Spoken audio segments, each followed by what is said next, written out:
Alhamdulillah kita sampai dah. Don kita hantar di rumah customer care dekat Padang Serai.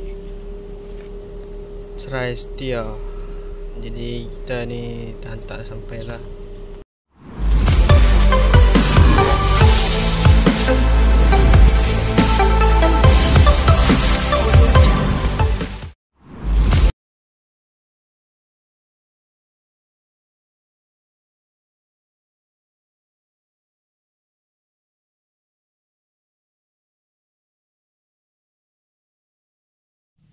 Nah, jadi teman-teman, selesai kita cari daun ni, kita langsung pergi dekat kebun ni, kita pergi motong.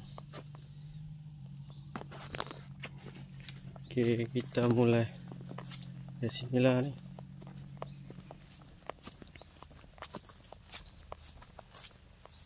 Okey. Mula dari sini sampai ke ujung sana, batas parit.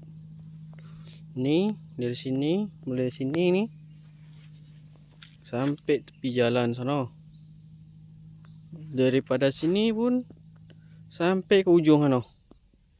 Sampai ujung sana. Ni dua blok ni kita punya. Dua blok ni kita punya. Jadi untuk yalah, kalau istilahnya kalau daun tak ada kan, daun tak ada, kita ambil buat kerja ni lah. Ya, tapi cuaca sangat panas ni, takut hujan pula kan. Sebab kalau petang ni hujan lah ni. Jadi kita ambil tadi baru dapat separuh lah. Baru sampai itu. Tu. No, baru sampai itu tadi. Ni esok pagi kita lanjut sampai ke sana terus. Ya,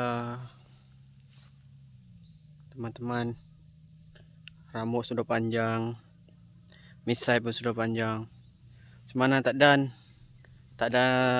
nak potong kan, sebab pagi kita udah buat kerja sampai nanti petang kita ambil daun sampai malam. Jadi tak adalah masa tu, tak ada orang masa ni.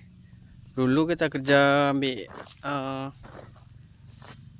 daun ini masa ada kan. Dan ni tak masa ada rambut pun sampai tengok. Rambut ni sampai panjang dah.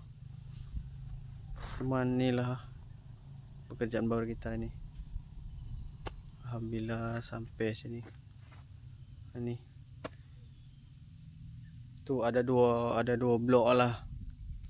Ada dua blok kita motong. Ya, alhamdulillah lah, sikit banyaknya rezeki tu kita syukuri kan. Okey sahabat, jangan lupa di follow terus, di follow akun TikTok kita, Facebook kita dan Instagram kita. Jangan lupa di follow YouTube, TikTok, Facebook, Instagram, dan jangan lupa di subscribe, comment and share. Okey teman-teman, sahabat semua, yang tahu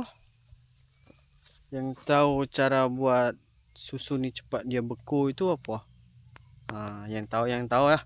Yang tahu komen di bawah. Okey. Jadi macam mana biar susu tu cepat beku dan timbangan tu berat. Yang tahu komen. Okey sahabat.